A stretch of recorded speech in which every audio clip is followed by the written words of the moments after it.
Que le nom du Seigneur soit loué. C'est un temps que nous prenons à part, c'est un temps que nous avons décidé de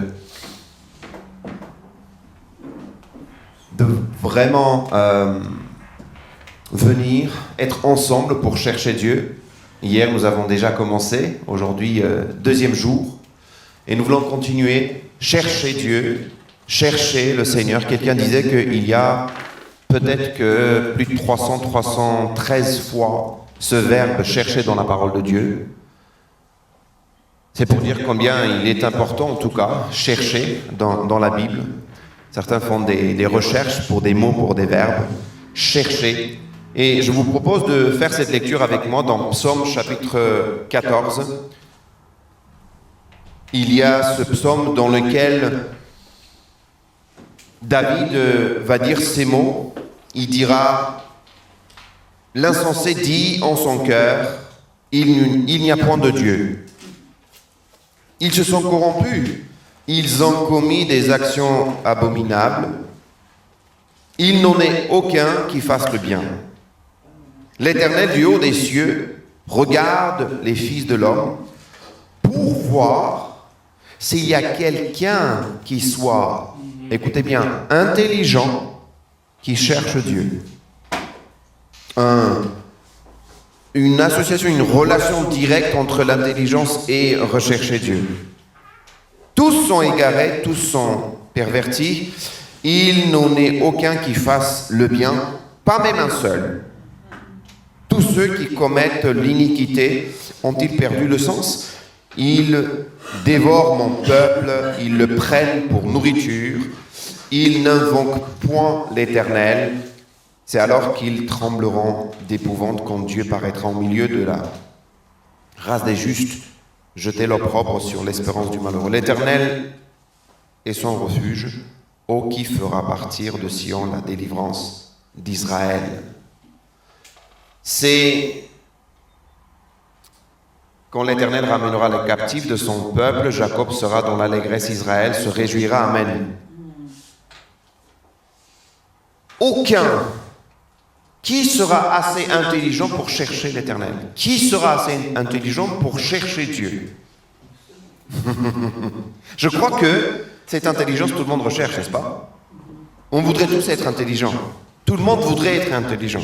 J'ai entendu cette histoire, en tout cas, de ce jeune qui va voir son maître en lui disant « Il faut que tu m'apprennes, je veux être intelligent, je veux avoir la sagesse, je veux connaître la sagesse.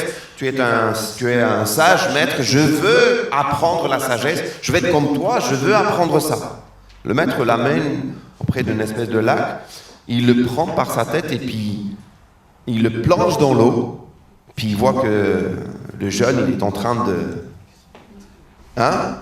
perdre connaissance. Il le prend, il dit, alors, non, je veux connaître la sagesse, je veux que tu m'apprennes la sagesse, apprends-moi la sagesse, je veux la sagesse.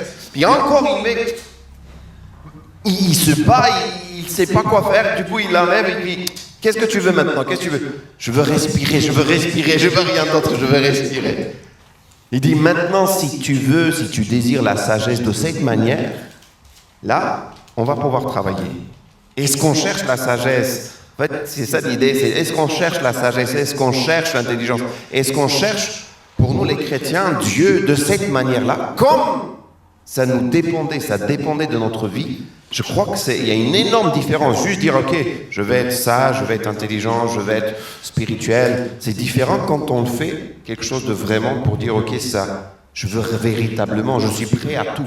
Je suis prêt à tout donner. Notre Seigneur, il a laissé la gloire, il a laissé le trône, il a tout laissé pour venir nous donner quoi? Le pardon, le salut, la réconciliation avec le Seigneur. Il a tout donné. Il était prêt à aller jusqu'à la croix, c'est ce qu'il a fait. Mais il a laissé tout d'abord la gloire, tout ce qu'il avait. Quand Paul écrit aux Philippiens, il dira, il y a une décision, il s'est dépouillé, il a délaissé, il a laissé toute la gloire, le trône, et il est venu jusqu'à nous. Et il est allé, il s'est humilié, l'humiliation jusqu'à cette mort sur la croix, pour nous donner donné comme cadeau le salut, le pardon.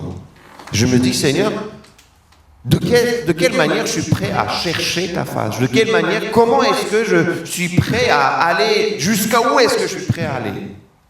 Hier, on a essayé de voir des moments où nous pouvons, c'est un peu la question qu'on s'est posée, en tout cas hier. Aujourd'hui, la question qu'on doit se poser, c'est pourquoi chercher Dieu? Hier, c'était plus quand faut-il chercher Dieu? C'était ça la question qu'on s'est posée. C'est-à-dire qu'il y a des moments où on voit des signes, des moments où on voit des alarmes dans lesquelles on doit se poser la question, c'est le moment où il faut chercher Dieu. Et on a vu qu'il y a des moments où on est trop irrité. Il y a des moments où on s'impatiente trop. Il y a des moments où on a du mal à pardonner. Il y a des moments où on a perdu la joie. Il y a des moments où on a réellement perdu la confiance, la foi. C'est ça, dans ces moments-là, il faut se poser la question, c'est le moment de revenir à Dieu, chercher Dieu. Et je crois que c'est pas forcément juste un moment dans l'année peut-être, mais quand ces moments arrivent, quand le Seigneur, quand l'Esprit nous rappelle, c'est le moment là, tu t'es trop éloigné peut-être, c'est le moment de revenir. Et on a vu tous ces points, il y aura forcément d'autres points ajoutés, mais on s'est dit, en fait, c'est important quand même de revenir à Dieu. Aujourd'hui, je propose de voir pourquoi chercher Dieu. Pourquoi est-ce qu'il faut chercher Dieu? Vous savez, souvent on cherche Dieu pas pour des bonnes raisons. Je vais vous donner des exemples. Je suis sûr et certain que vous êtes comme moi. Quand il y a les épreuves, là, il y a une espèce de recherche. C'est comme si on donne toutes les forces. On se dit, non, là, attention, là c'est le conflit, là c'est le moment, il faut le chercher. Quand on est en manque de, je ne sais pas, quels que soient les problèmes, que ce soit des conflits, ou on est en manque, un problème d'argent et tout ça. Non, là c'est le moment, il faut chercher Dieu. On ne sait pas quoi faire, il faut le chercher, il faut chercher sa face. Mais je me dis, n'est-ce pas le travail de chaque jour qu'il faut faire pour être aussi assez rempli, assez peut-être prêt à, justement dans ces moments difficiles, à être en contact direct, il n'y a pas de réseau qui est interféré par d'autres choses, et pas on revient, on se recommence, on prend des forces, vous savez, comme pendant longtemps on a arrêté de faire le sport, et quand on recommence, il faut tout recommencer presque. Je sais de quoi je parle. Là, ça fait un bout de temps que j'ai pas fait du sport, et quand on reprend, même le souffle n'arrive pas à suivre. Les muscles sont atrophiés, mais on a besoin de tout reprendre. Et avec le Seigneur, on se dit, mais oui, mais ça c'est spirituel, on peut aller à l'église, on peut écouter des messages, mais quand c'est le moment où on est tout seul, toi, moi, je suis tout seul avec le Seigneur et je suis dans l'épreuve, c'est là qu'on se dit, mais en fait, il a fallu peut-être tout le temps être dans cette forme spirituelle, être en forme, avoir cette intelligence justement, être dans la recherche toujours du Seigneur pour faire face à des difficultés. Faire face à l'adversité. Quand l'adversaire est en train de nous envoyer les flèches enflammées, j'ai ma foi, le bouclier de la foi qui est tout prêt. C'est pas affaibli. J'ai la foi, j'ai confiance en Dieu. Je peux le faire. En fait, je ne peux pas le faire, mais lui, il peut le faire. Je ne suis pas en train de dire, ça y est, il a atteint. Il sait comment le faire. Je ne sais pas si je vous apprends quelque chose, mais il a une intelligence, une sagesse, en tout cas, il a vécu beaucoup plus longtemps que vous et moi, tous réunis. Des milliers d'années, n'est-ce pas? Il sait très bien la parole de Dieu, même parfois beaucoup mieux que toi et moi. Et si nous n'avons pas justement cette habitude d'avoir la parole de Dieu pour sortir, non, c'est écrit. Et pas, je te dis, c'est écrit, non, c'est écrit. Et ne pas chercher Dieu que dans les moments difficiles, que dans les moments d'épreuve, que dans les moments où il nous manque ceci, où on cherche ça, non. Chercher Dieu pour des bonnes raisons. Mais je ne suis pas en train de dire encore une fois qu'il ne faut pas chercher quand on est dans les difficultés. Mais je suis juste en train de dire que souvent, on cherche Dieu pas pour des bonnes raisons. Pourquoi chercher Dieu, les amis? Pourquoi réellement chercher Dieu? Normalement, il est là. Non, mais je veux dire, il est avec nous, il est en nous, n'est-ce pas? Il est présent, il est au milieu de nous. Mais pourquoi est-ce que Dieu, alors, Vous lisez la parole de Dieu, on lit la parole de Dieu, on voit régulièrement que tel et tel ont recherché le Seigneur, tel et tel cherche Dieu, et Dieu se laisse trouver. C'est comme si réellement il y a une démarche à faire pour trouver Dieu. Donc la recherche, c'est pas juste quelque part, ok, je vais essayer. Non, en fait, c'est une bonne chose de chercher Dieu, de rechercher Dieu, et de manière régulière. Pas juste, j'ai déjà cherché, j'ai déjà trouvé, ça y est, c'est fini. Vous savez, on a le billet, quelqu'un dirait, j'ai le billet pour le paradis, ça y est, ça suffit, c'est fini. Mais c'est pas comme ça que Dieu a prévu notre vie, et honnêtement. Il y a des personnes, ils ont juste le billet pour le paradis, ils ont juste un mot et puis c'est fini. Vous savez, c'est comme si par moment, on a acheté quelque chose, et on sait juste utiliser quelques fonctions de cet appareil, et le reste, on ne sait pas utiliser. Nous, on sait qu'on est sauvé, et ça y est, c'est fini. Les questions qu'on peut se poser, pourquoi chercher Dieu? Quelqu'un dirait, il serait bon de se poser certain nombre de questions. Voici des exemples. Par exemple, qui je suis réellement? Mon identité. Qui je suis réellement? Il y a des personnes qui ne vont pas forcément répondre de manière complète à cette question. La réponse c'est, ok, je sais qui je suis sauvé, point barre. Mais qui je suis réellement? D'autres questions qu'on doit se poser aussi, c'est d'où est-ce que je viens? Mes origines. C'est pas une espèce de combinaison, quelqu'un dirait, c'est pas une espèce de combinaison des origines de Arméniens, Français, Afrique, Italien et Bretagne et tout ce que vous voulez. Non, mais d'où est-ce que je viens réellement? D'autres questions, pourquoi je suis sur Terre? Ou une autre question, de quoi je suis capable? Quel est mon potentiel? Quelqu'un dira, en fait, je sais faire ça et puis ça s'arrête à là. C'est là que je me dis, si on achète un appareil et qu'on sait faire fonctionner cet appareil que juste appuyer, allumer, parler et puis éteindre, je sais chanter, point barre, ou bien je sais aller travailler, puis rentrer à la maison, dormir, et puis manger, puis point barre. Mais est-ce que c'est que pour ça que Dieu nous a créés? Je pense pas. Honnêtement, je pense pas. Mais vous savez, un pourcentage élevé de personnes sont dans le cas de ne pas réellement utiliser leur potentiel. Notre potentiel. Ce pourquoi Dieu nous a créés. De quoi je suis capable. De quoi je suis réellement capable. Seigneur, je te cherche. Toi, c'est vrai d'abord, mais pour que tu puisses aussi me révéler de quoi je suis capable réellement. Mais c'est juste, ok, j'ai découvert quelque chose, mais est-ce que je ne suis pas par moment ce gars-là qui va enterrer les talents que Dieu leur a donnés, que Dieu lui a donnés, et puis je dis, ok, je l'enterre, et puis je te le redonne.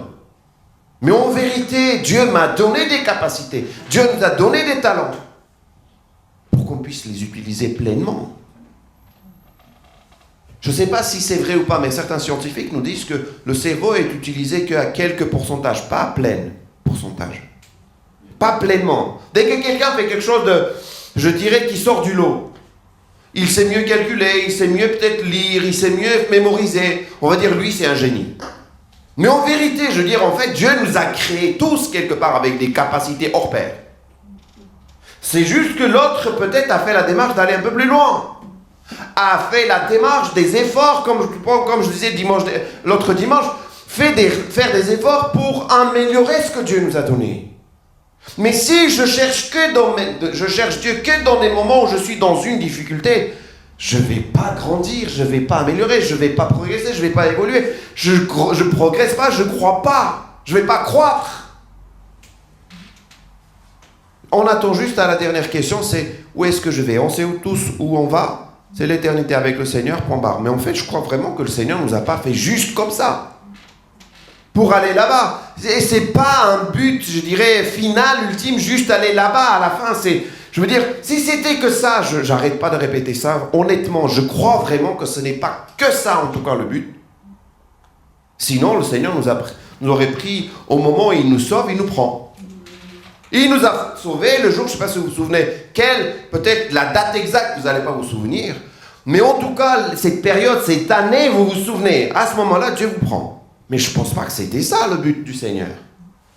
Mais je crois que le Seigneur nous laisse aussi le temps pour que justement on puisse avoir une démarche de ressembler à quelqu'un. C'est qui ce quelqu'un?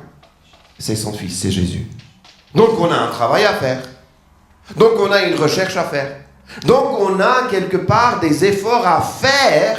Et ce travail, je ne peux pas le faire tout seul, je dois le faire avec lui. Et je ne peux pas le faire s'il n'est pas avec moi. Si je ne peux pas le faire, si je fais que dans les moments où je suis dans les difficultés, dans les galères, et c'est là que je le cherche. En fait, je le cherche tout le temps pour ressembler à Christ. Amen. Pourquoi je cherche Dieu, les amis? Pourquoi chercher Dieu, les amis? C'est pas juste pour avoir des cadeaux, c'est comme si ça serait un enfant. Seigneur, donne-moi ça, tu m'as donné ça, je repars. Ça y est, j'ai appuyé, maintenant c'est même pas les pièces. La carte arrive, bip, ça y est, tu récupères, tu pars. Seigneur, je viens, tu donnes et je pars. En vrai, on ne grandit pas. On mûrit pas. Et je crois que ça peut être un manque d'intelligence de ne pas chercher Dieu. Véritablement, de ne pas le chercher régulièrement chaque jour, de ne pas se laisser transformer par lui, de ne pas le chercher lui d'abord, avant d'avoir ce qu'il nous donne, avant de voir, avant de recevoir, avant de demander ce qu'il a pour nous, mais le chercher lui. Pourquoi chercher Dieu? Voici des suggestions, des idées que je me dis. Pourquoi chercher Dieu? Chercher Dieu pour le connaître lui. Alors, je vous ai parlé de la vie éternelle.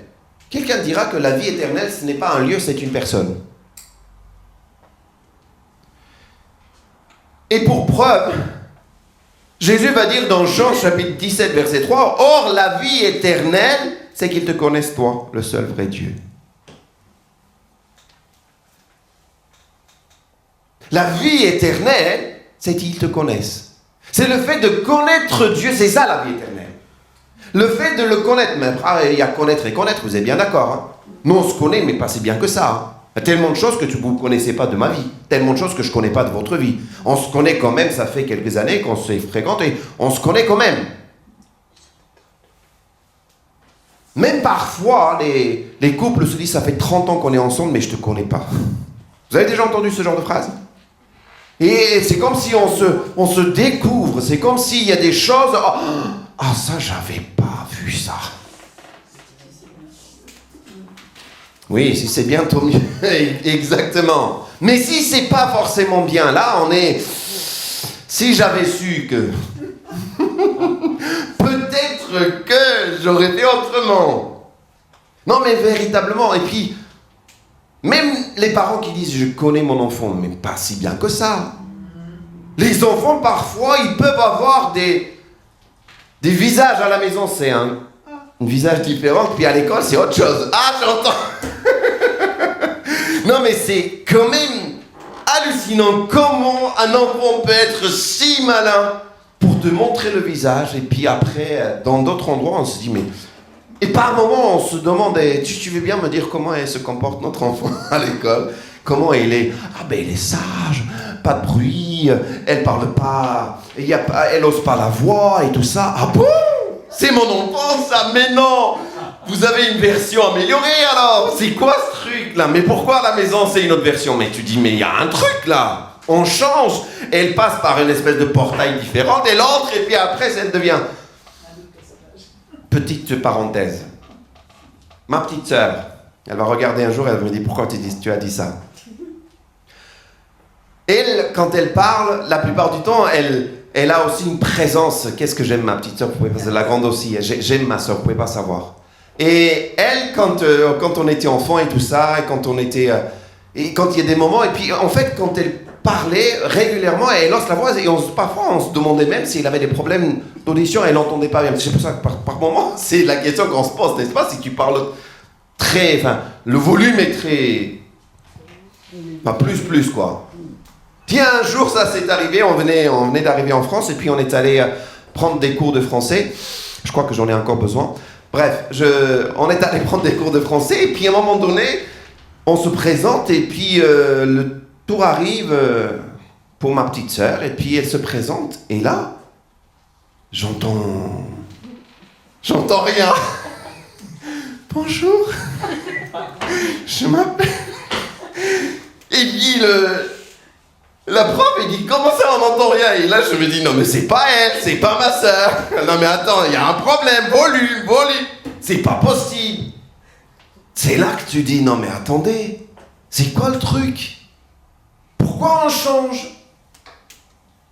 Mais par moments, il y a dans les églises aussi, on voit les personnes changer. Dans l'église, c'est une personne, ailleurs, c'est une autre personne. Dans l'église, on se comporte, parce qu'on est quand même dans l'église, surtout quand on est ici devant. En tenue, on se... Hein, attention. Mais aujourd'hui, on ne peut pas cacher des choses. Si on veut vraiment chercher un petit peu pour voir ce que la personne fait en dehors de l'église, on sait. Pas besoin d'aller suivre la personne. Rentrez dans les réseaux sociaux, vous allez voir. Vous allez même lire ce que la personne dit. Vous allez découvrir. C'est là que vous vous dites, non mais c'est elle, c'est lui. Allez, j'ose dire même au niveau vestimentaire, on se pose des questions. Ma femme, des fois, me dit, mais tu ne devrais pas dire ça. Mais je dis, franchement, je me dis, mais quand même. En vrai, c'est quoi le... Pourquoi on a différentes versions? On n'a pas grandi.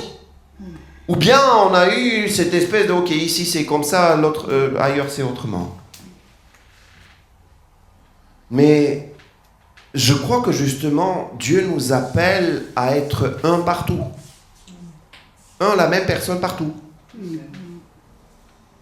Je montre pas juste un visage, je montre pas juste un comportement, une espèce de, vous savez, posture comme ça. Et puis, il est clair qu'on ne va pas tout déballer partout. Mais par moment, on ne déballe pas auprès des frères et sœurs, mais sur les réseaux sociaux, on déballe.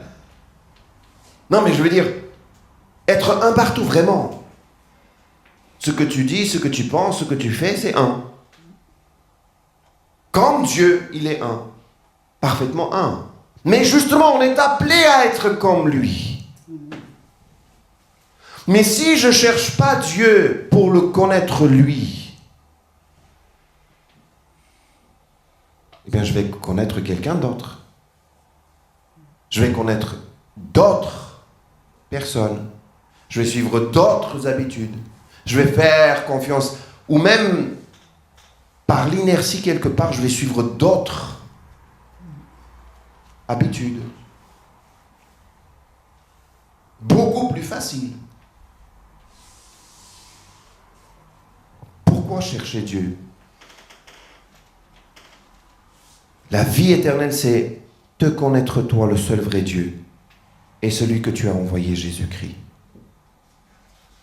Je crois aussi qu'on a besoin de chercher Dieu pour avoir la réponse à des interrogations, à des difficultés. Je l'ai dit, sur ces 5 questions, je crois que tout le monde peut se poser à différents âges, mais je crois vraiment que c'est lui qui peut réellement donner la réponse.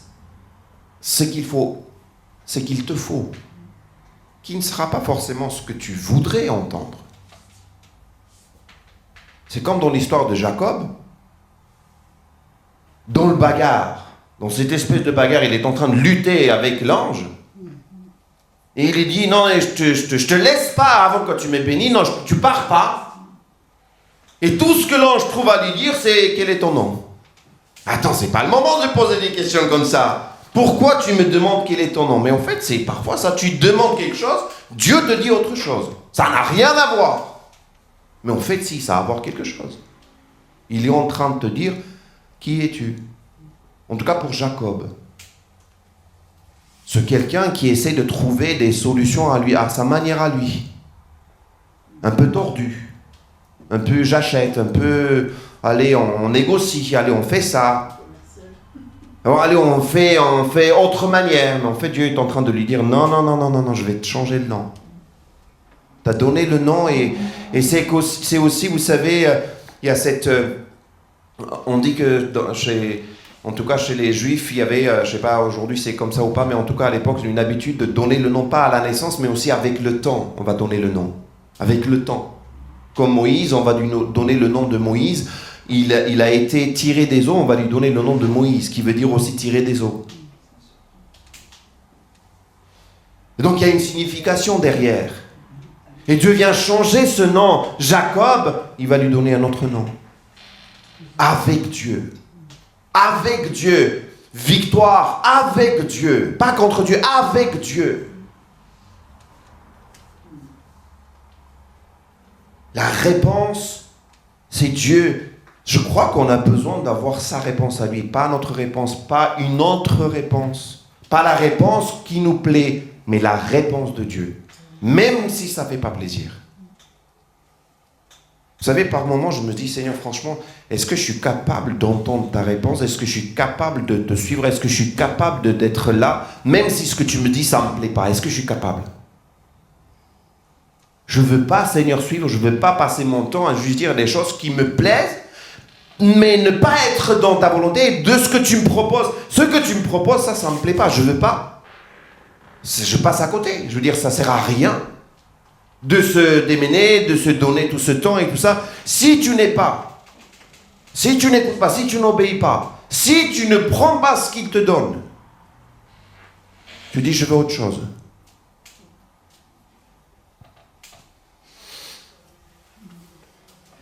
Cherchez Dieu pour le connaître. Cherchez Dieu pour avoir la réponse, sa réponse à lui.